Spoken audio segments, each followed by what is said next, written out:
presentation today. As Dr. Lang have introduced, my name is Ashley, and I just started my study as a PhD student here in the University of Alberta. And I know the two topics, research projects I've done, may sound kind of disconnected, a little bit all over the place, like what were you doing and where were you exactly even? So I'm gonna dive into the details in my engagement in this two project and uh, the lessons I learned on conducting fieldwork in these two dramatically different contexts, and hopefully provide some lessons to future engaged scholarship practices and to my research here in Canada. So let's get started. So let's start with the land acknowledgement. So the University of Alberta is primarily located within Treaty 6 territory and within the Métis homeland and traditional territory for many First Nations. We here respect the land on which we gather, and we respect the history of Aboriginal people that the land carries, and respect our relationship to this very land. We recognize and appreciate the culture and spiritual traditions which are tied to the land and the knowledge that has been shared with us. As scholars and researchers, we aim to challenge the legacy of colonialism embedded in the field of public health, which I will briefly touch base on in my presentation today. So, I will start by introducing Wonderwin's framework of engaged scholarship and continuously refer back to this framework as I dive into study one, which is my very first global health research um, in China, and study two, the research that I developed my master's capstone um, based upon, which is a midpoint evaluation research on a malaria control strategy, which I will introduce in details later. And at last, I will try to generalize the similarity and differences of conducting fieldwork in these two different geographical, national, and cultural contexts, and uh, provide some takeaways for all the researchers that come to my presentation today. So firstly, what is engaged scholarship? It's such an abstract concept. So this is a term defined by Wonderwin in the year of 2018. He defined as a participative form of research for obtaining advice and perspective of key stakeholders to understand complex problem or phenomena. I believe everyone here have experienced with COVID-19 pandemic, and that is a perfect example of how public health problems are in nature complex. So engaged scholarship, uh, or in summary, collaborating with the community members or the community our research aim to serve or aim to study, and get a more comprehensive perspective of understanding a research problem is crucial in modern public health practices. So, given this definition, Wonderwin developed a framework which embedded four primary dimensions of engaged scholarship, which is problem formulation, theory building, research design, and problem solving. As you can see from this visualization, there's no certain order of this framework. The order that I use to introduce this will apply to a traditional um, uh, public health research, which is we try to identify the problem in the population and establish a theory based on current literature or the knowledge we already have in the field, and then develop a research method. And finally, based on what we learned from our research, try to gain evidence for problem solving. And all of the steps we can collaborate with uh, members from the community to gain a more comprehensive and holistic perspective to understand all of the four steps in this research.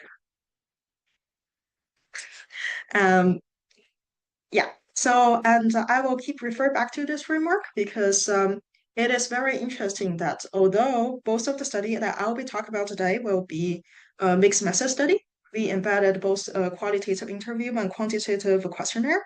So, but they do serve different purposes. So the first study, we tried to design a quantitative scale to measure the community ability to manage chronic diseases. And the second one is like we already have intervention in the field, and we try to evaluate the implementation of such disease management intervention. So, which will therefore engage our knowledge user and collaborator differently, and sort of echo to different parts of this framework. So that being said, let's move on to our first study for today. Like I mentioned, the purpose of this study is to develop a scale for community health services in China. And here is the official title of the overall project, um, which raise mechanism pathway analysis for health management among chronic disease patients in urban China, a community empowerment-based approach. We usually call it the SIVA study. Okay, so where is it located? It is, I believe everyone have somewhat heard about the city Shanghai.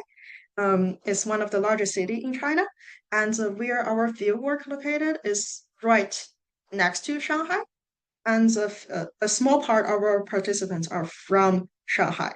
Overall, it is a highly urbanized area, and people living in this cultural region speak a dialect called Wu Chinese, which is different from the official language in China, which is Mandarin Chinese.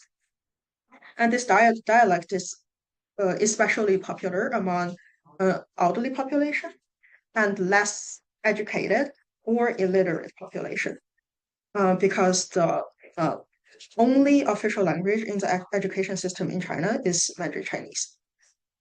So with that context in mind, we'll go to the background of the SIVA study.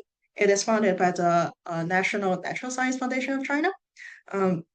So the motivation is that non-communicable disease, specifically type 2 diabetes and hypertension, and therefore cardiovascular disease usually sort of come as a complication of hypertension, is one of the leading cause of death in China, especially with its largest and growing aging population. So while clinical intervention are essential for NCD control, community-based strategy plays a crucial role in chronic disease prevention and management. As good management strategy can greatly control the development of the disease and the following complications, and therefore largely improve the patient's quality of life. That being said, the community around the patients is important for patients' disease management efforts. However, there's a research gap that we identify is that there's the absence of quantitative evaluation of community level chronic disease management efficacy. So this study aims to use a community engaging approach to help design such a scale to fill this research gap. So the goal is to quantify community efficacy for non-communicable disease management, because this concept will be conceptualized and keep referring back to in the research. So we give an acronym to it, as many public health researchers will do. We call it COIN, through an innovative quantitative scale. So let's move on to our method. So we try to develop this scale based on a three-step approach. So the first step is obviously literature review, and we interviewed experts in NCD management in urban China. So from this step, we expect to get an overall idea and help us get the foundational knowledge of developing such a skill in the context we are researching on. And step two is where we engage other scholars who are interested in COIN scale and have expertise to help us develop such a skill. And we did that through a method called the Delphi panel, which, frankly speaking, um, is more like a research group among a focus group among researchers that can give you more information about what to include in the scale that we are developing. So if we recall Van der Waals model, we can describe the steps as either theory building or problem formulation.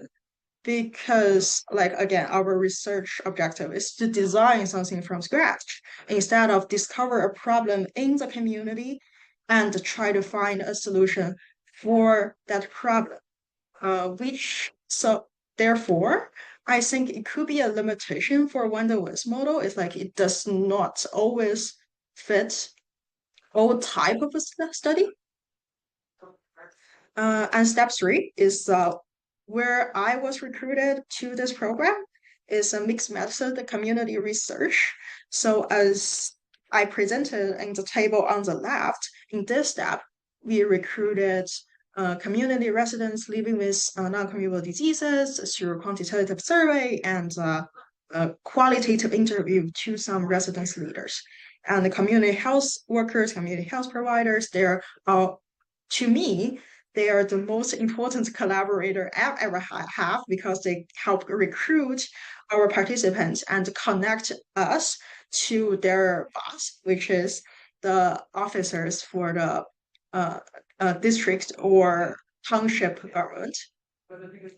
We also conduct interview with the leadership, administrative board, and also finally the social workers. They are social leaders of the social organizations, or in a North American context, we usually call it non-governmental organizations, aims to serve the community residents. So here's the method, and basically on the left side is a brief description of our inclusion criteria on the community residents living with NCDs. And our timeline of the community research. And on the right side are the two statistical approach that we use to evaluate the reliability and internal validity of the scale that we developed. And the exposure factor analysis we use to finalize the question and the dimensions that we want to include in the Cohen scale, which I will talk more about in the results section. Okay. So the result that serve the primary research objective is that we collaborate with experts, scholarship and researchers from within our school and from the other Chinese universities, and also like community health workers and leadership who serve the population that we are studying. We generalize their opinion on the definition of community and the community efficacy for NCD management. And those are the definition we finalized and used in this series of studies in our project. I'm not going to read it, but I do want to highlight that there is a difference in the definition of community in a Chinese and in a North American context, because when I came to the US and Canada, we realized that the term community is usually referred as the LGBTQ community, the Black community, etc. But here we define community more of a physical, spatial concept, which is literally a group of people living in a similar living area and share the similar living resources. Okay, so let's move on to our second part of our results is the Cohen scale itself. So primarily after the first and second steps, we got a 71 item scale from the Delphi panel and expert interview. So this 71 questions can be grouped into 5 dimensions. So firstly is community physical environments. In this dimension, we ask people about the question, oh, how safe it is. Do you feel in living in this community? Do you have like this is speed limit, like I presented in this photo.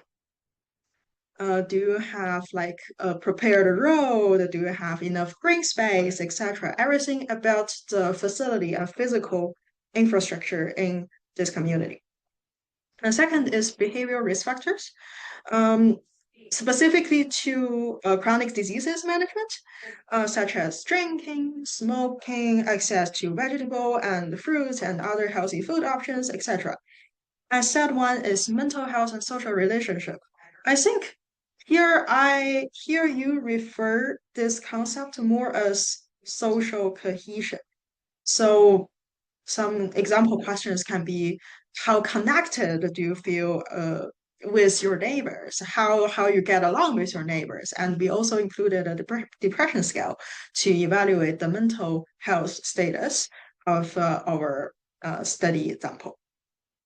So the fourth dimension is community health management. This one is the most straightforward dimension to ask about. So this basically evaluate the quality of services, accessibility, affordability of the health services offered by community health center that's serving the community residents that we are studying.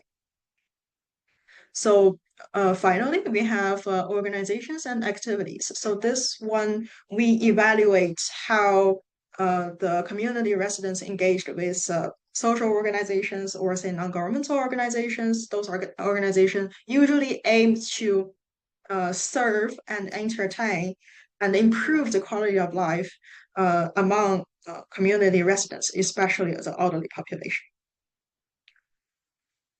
So let's move on to our findings from the community research. So I presented the Cronbach alpha in both of the community research, as we see they're either beyond or around 0.8. So we believe the Cohen scale have acceptable internal validity. And from our first community research, we find that 6 items have really high missingness. That is, people usually understand, I don't understand this question, or I don't know what's the answer of this question. So they are removed for that reason. And another 6 questions were removed because someone specifically point out, like some residents point out that we really, like this question doesn't make sense to me. So they are removed.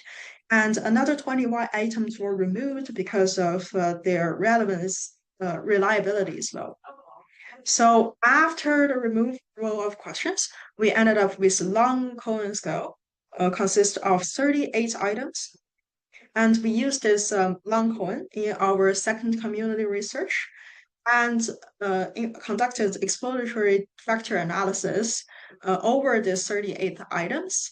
And then the outcome of the factor analysis is that they regrouped our questions and generate a new set of 5 factors, or we can say dimensions as well.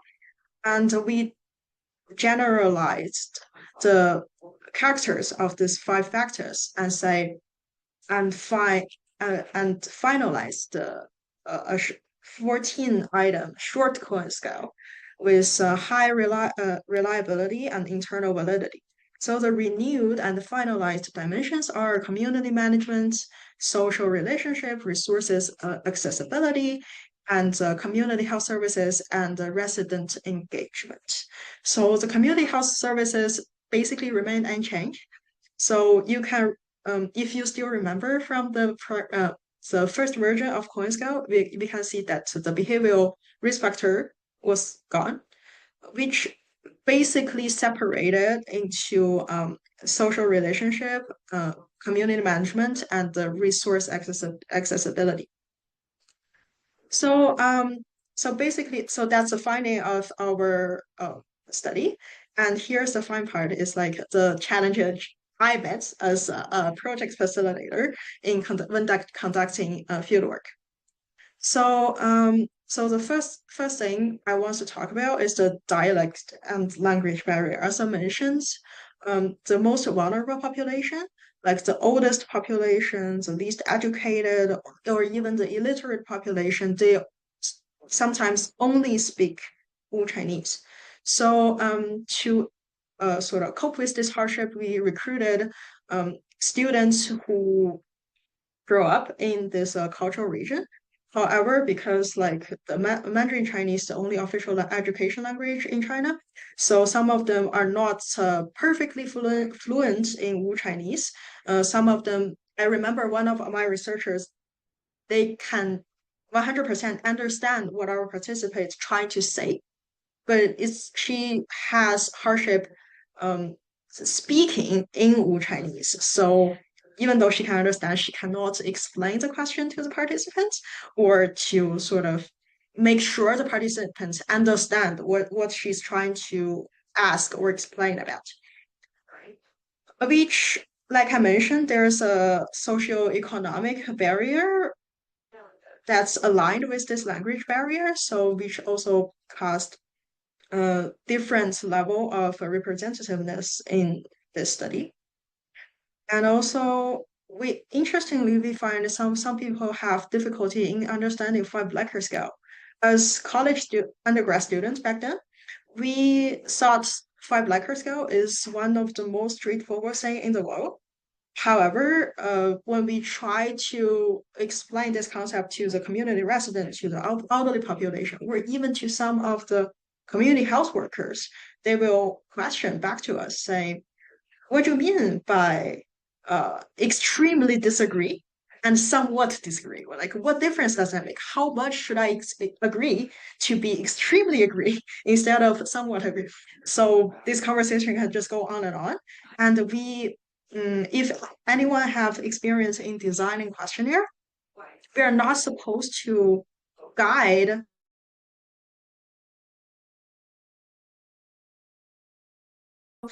and reflect their own will.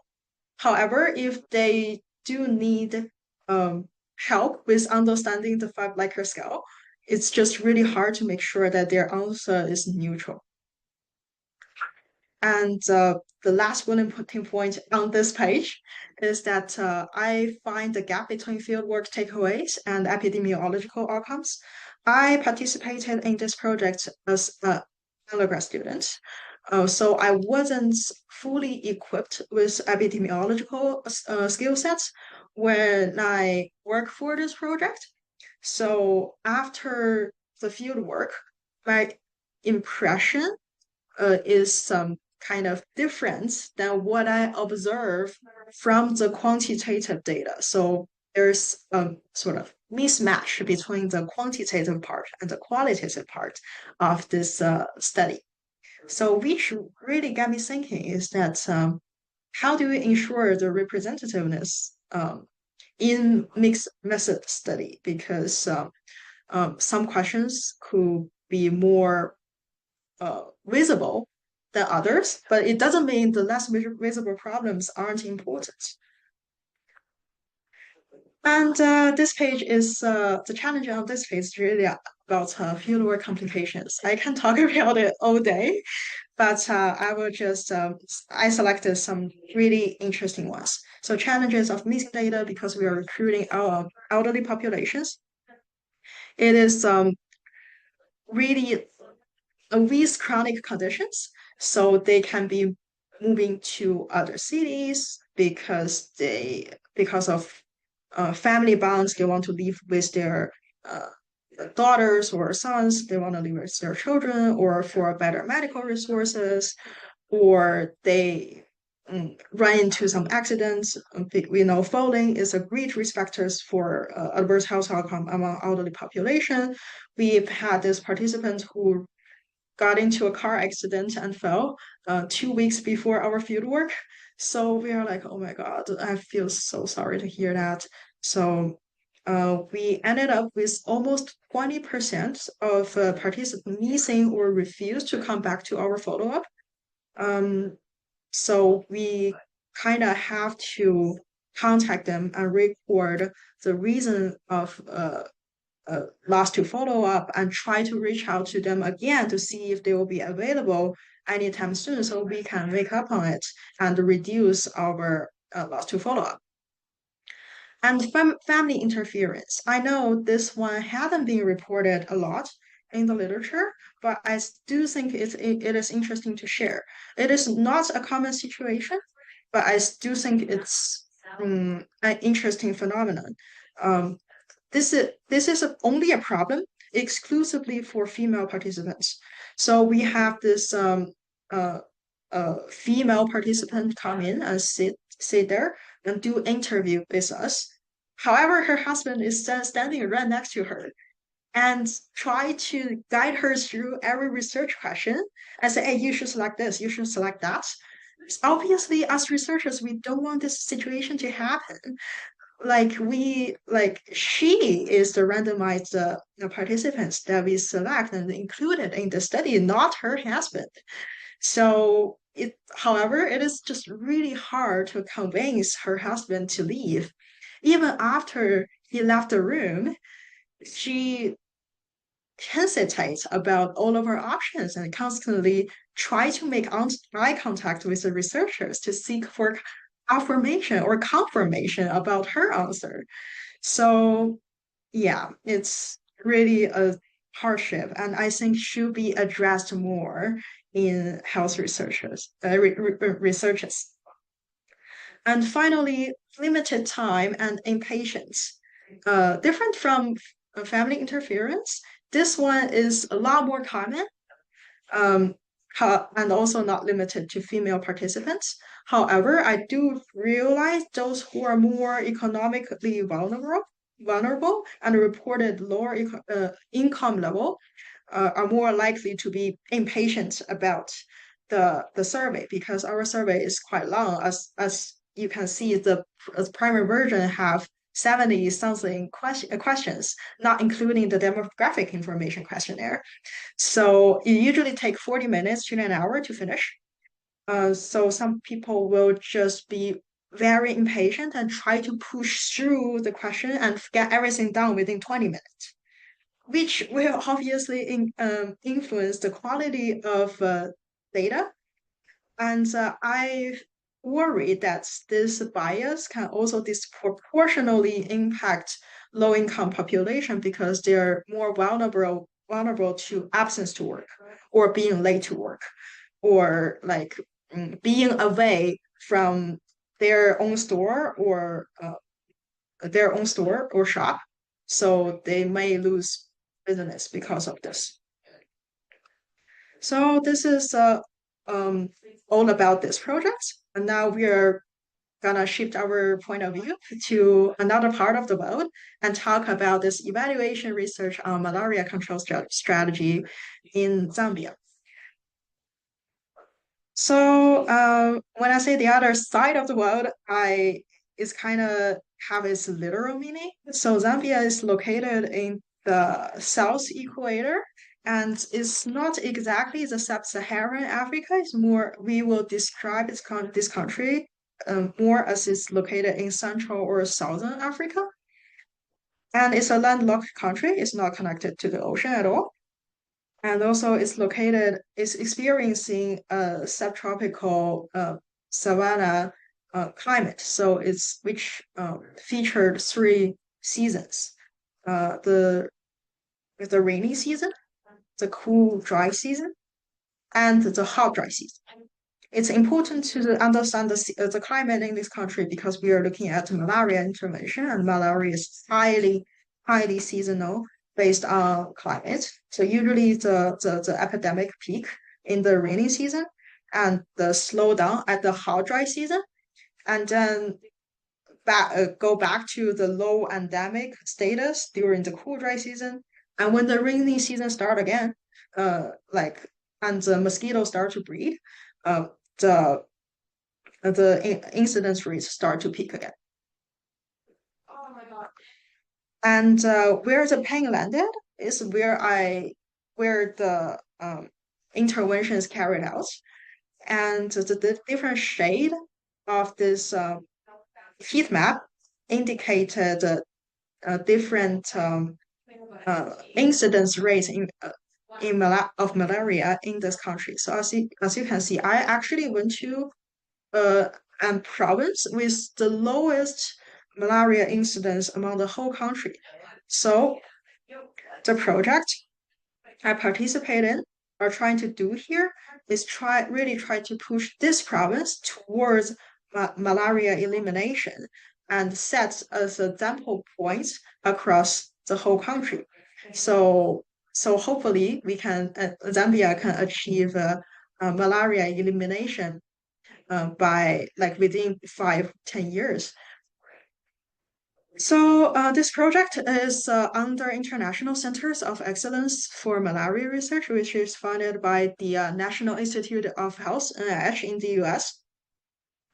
And the facilities I went to and hosted the fieldwork is called Maka Research Trust. So it's located in Macha Village, Choma District, Southern Provinces in Zambia. So back in 1957, uh, so Amacha Mission Hospital is funded by Dr. William Tuma. So after the establishment of the hospital, the mortality of malaria shrank dramatically. And then decades later, Dr. Philip Tuma, the son of the um, Dr. Alban Tuma, founded Matcha Research Trust to evaluate how they can further control malaria and advance their control strategy through a lens of public health intervention. So these two photos, the one on top is the Matcha Mission Hospital, and the one on the bottom is the Matcha Research Trust. And the malaria control intervention that I talked about is called the 137 strategy.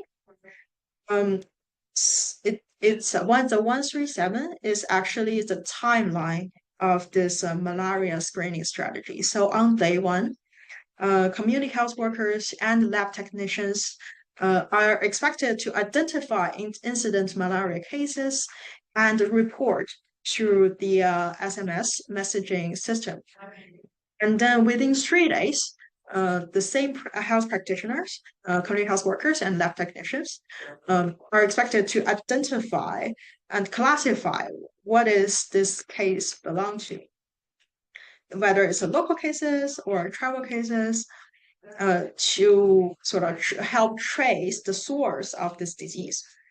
And then within a week, community health workers and environmental health technicians carry out focused investigations and response to these incident cases, which is basically to provide treatment and control strategy to prevent this case develop into an epidemic. So as I mentioned, SMS messaging system is the main reporting system in the 137 strategy. And in addition to that, we also have the R-Shining app, which is a visualization tool that visualize how many cases have emerged within a certain time period in the local region. So this is mainly serve the community health workers, especially the district health leadership, so they can have a more clear idea about what the efforts of the malaria control strategy. And the study design, similar to the SIBA project, we also conducted a mixed method study, and we used semi-structured qualitative interview and a quantitative survey among the health practitioners, which is community health workers, lab technicians. So those are who collect blood samples and diagnose if the incident malaria cases is positive or negative in the facility instead of in the fieldwork, and environmental health technicians and health officials at district and provincial level. And results, we actually observed pretty positive results, positive health and implementation results in terms of the trade-out of 137 strategy. So we observed the fidelity. We do think more cases have been detected and reported and responded in time in the areas where 137 strategy is implemented. However, the health practitioners also reported that all sustainable incentives are the prime motive to keep health practitioners to report in time and maintain this high level of report rate and treatment rate and high acceptability. I do remember someone reported, actually a lot of health practitioner reported that they think the 137 strategy have put them in a spot where they're doing the correct thing, and they do think MSM reporting messaging system is convenient to use. However, they do sometimes face challenges among the patient because someone may refuse to give blood samples for further testing. So not as high of acceptability among patients. And feasibility, as I mentioned in acceptability, like health practitioners like the idea of SMS systems and our Shining app. They think they're easy to use and easy and help them understand the malaria control efforts in the area.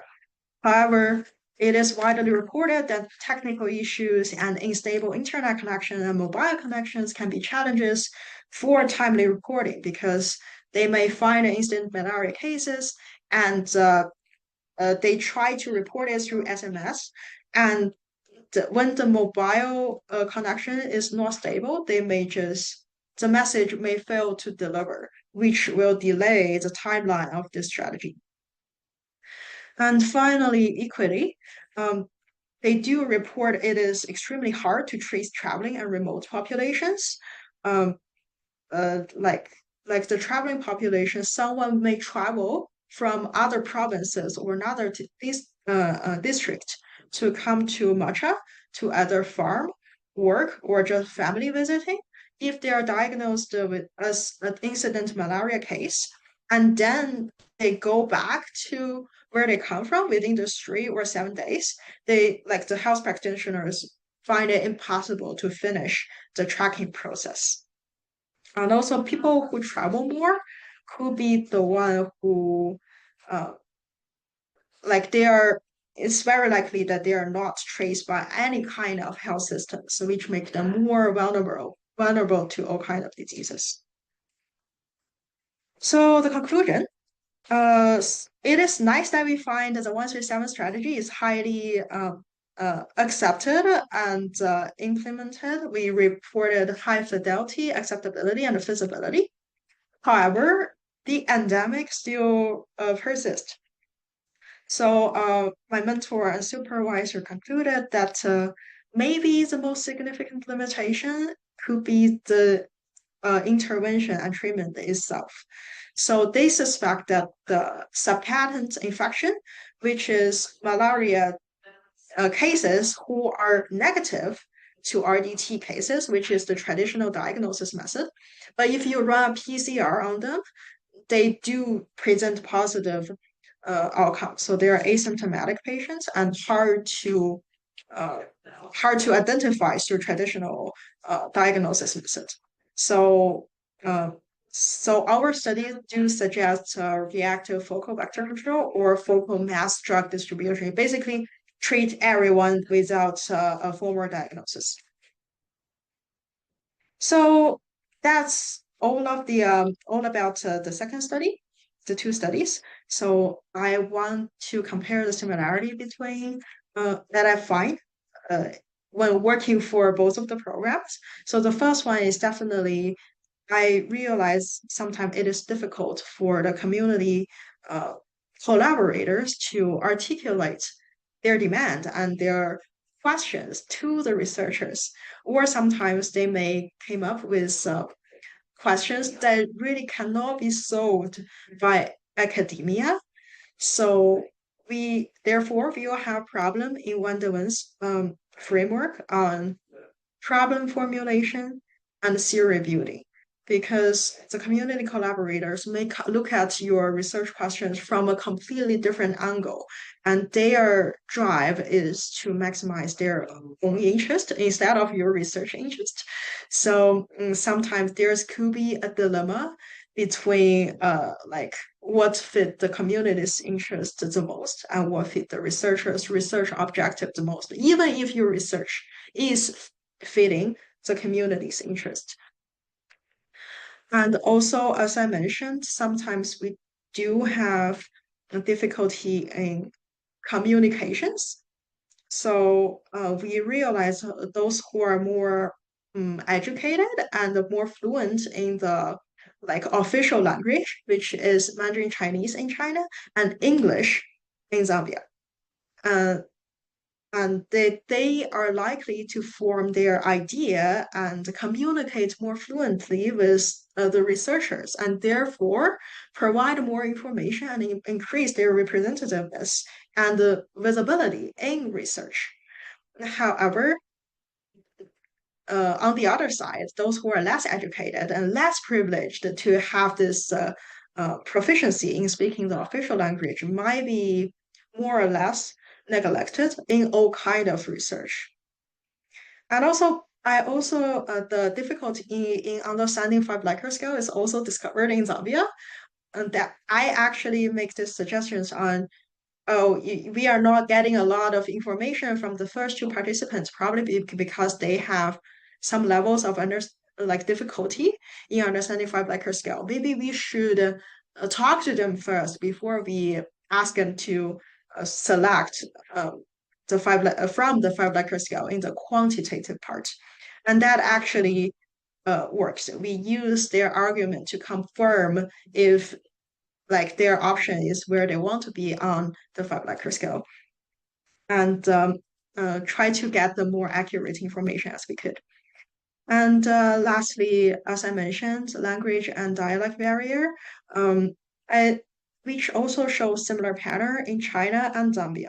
So Zambia, other than the official language, English, it also have 72 local languages.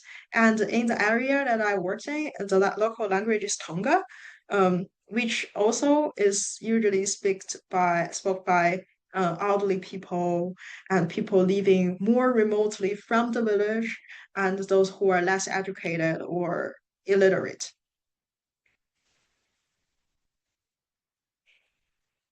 And of course, there will be differences between urban China and the rural Zambia. So I use I inserted a couple photos here that I took from my fieldwork experience. So as you can see, I think this household is one of the most remote household that we managed to reach. So it's literally out of nowhere, and we drove for almost an hour just to get here. However, in a really low speed, so it should be pretty accessible if they have better infrastructure. On the other hand, uh, as we can see, the photo underneath it is one of the sampled community that we went to in China for the SIBA project. As you can see, we have like several multiple story buildings, and we have this common area for children and other people together, mm, and the recreational activities. So so infrastructure is, I'd say, a um, is a really important determinant to the difficulty of uh, field work. And also, if it is difficult field for health researchers, think about how much impact that can make to the patients who sometimes need access to treatment and healthcare services. And also, in population density, like in China, as I said, we defined the concept of community based on like how condensed people are. Like if people gather together and live within a physical area, and we called it a community because this area of China is just so populated, and it is easier to understand the population and to deliver the services to the population from this level. However, in Zambia, we need to reach the participants on a case by case basis because people are separated and the population density is really low. And internet or mobile, like I've mentioned in the 137 strategy evaluation, it's a major barrier to implement 137 strategy. And it's less of a case in China because nowadays China is famous for its high-speed internet. However, for certain platform, we will have difficulty in access that. For example, we used Qualtrics as a survey tool when we conducted a questionnaire in China, and sometimes like because it's like foreign hosted by a foreign company, sometimes we'll have trouble connecting to the questionnaire. Sometimes it can be fixed within if we wait for like 5 minutes, but sometimes we may need to wait until the next day.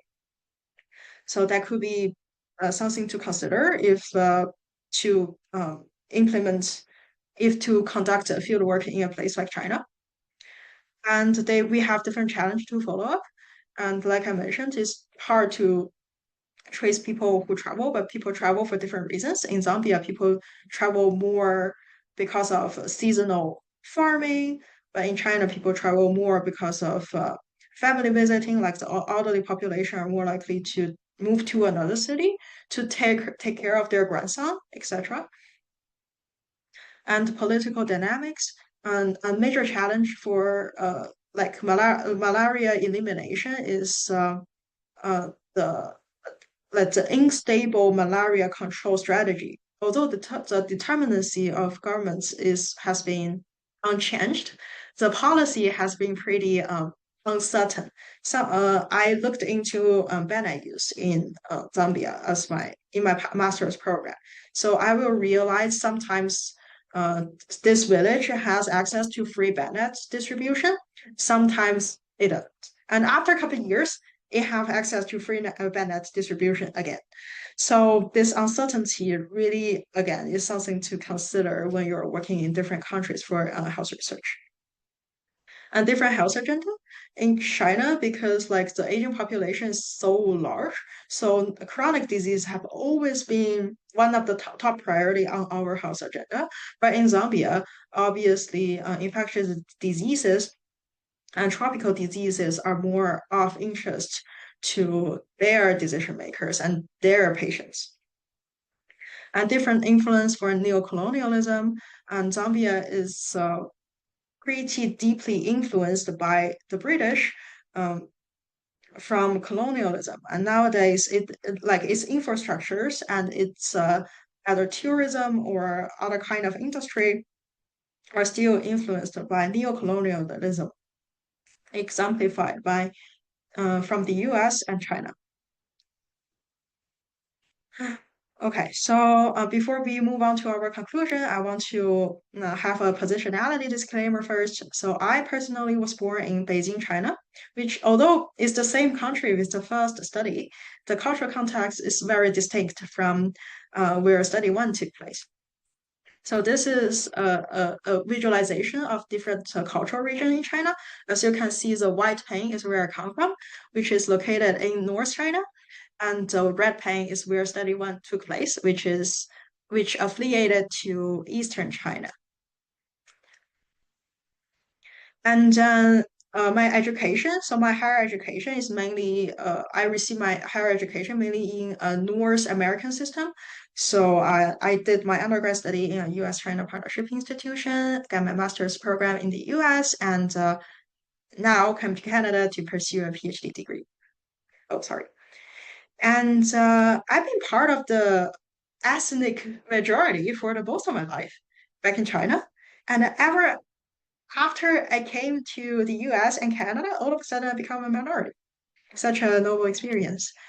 Um, and then I am biologically female. Pronoun English doesn't really particularly matter to me, and I've never voted. And also, as you can see, I spend most of the time either in China or in North America. So I don't have as deeply as an engagement or as strong a positionality to stand for the second study that I engaged in, which took place in Zambia. I work for them. I provide my services to this program, and I don't feel that my positionality is strong enough to speak for them. Okay. So conclusion. This is a photo I took from someone took for me during the field work. So I sit there and I observe and I try to help collect information. However, some conversation that was going on in Tonga, I literally could not understand. And you can somehow tell that I don't belong. I wasn't the right person to engage with this community. So it is a privilege for me and my pleasure to engage in this field work, but I really don't feel comfortable to speak for them. So instead of conclusion, let's say lessons. It is super common to encounter new challenges in engagement to different community, even in different cultural background. Even you think you are very experienced with engaging different communities, like new challenges still emerge. But I do want to highlight something I observe and something that may can shed light in future engagement efforts. That is to invest in visualization and digital tool and high technology to facilitate communication. As I mentioned in the second study, the Our Shining app is really engaging and favored by the local health practitioner because think about it, you can actually see the case increasing or decreasing because of your efforts. It's really encouraging for all kind of communities. We didn't have the chance to do so back in China, but I think it should be the result should be similar, and it's always easier for people to install something they're interested in, such as TikTok or Instagram, than to install an app or frequently view a website that they probably will never open if you don't ask them to. So, like I said, social media are popular for a reason. Interest and their attention shift quickly and so fast that researchers cannot keep up to. For example, back in the China's context, if you paid enough attention to it, you will realize the first community research happened back in 2018, and the second community research happened in 2021. So, yeah, COVID happened in between. So when I went to the community back in 2021, people asked me, "Oh, what's the best thing to do to protect me from being infected by COVID? Should I get the vaccine? What should I do?" It is like so because we are perceived as public health professional. However, we were public health professional for chronic diseases, and I weren't knowledgeable enough for infectious disease, especially COVID. That's partially why I decided to join a malaria project in my master's study. And also in Zambia, um, like because of all the control efforts, the incidence of malaria dropped dramatically, like more than 90% over the last decade. So now the local doctors, nurses, community health workers, they're more interested in pneumonia and diarrhea among children because, uh, I mean, people are always more interested in like severe cases among the younger population, among the like future generation. So they're like, can we use your funding to control pneumonia and diarrhea? But uh, like you cannot just use malaria funding to some other diseases without applying and several complicated application process. So it's just really hard to keep up with what the community's current interests are, which also it could be also a limitation to Wander's framework because community doesn't always flow in the pace of the researchers want it to be. So they can be easily detached or unengaged if you don't keep up or you don't choose the correct strategy to communicate with them. Finally, I haven't had any experience in working in a Canadian research context. Like I said, I just came here and to stay here for less than a year. So hopefully my presentation will provide some knowledge and lessons to the future engagement scholarship efforts in like different research topic across Canada. So here's my list of reference. And thank you for all your attention, and I welcome any questions.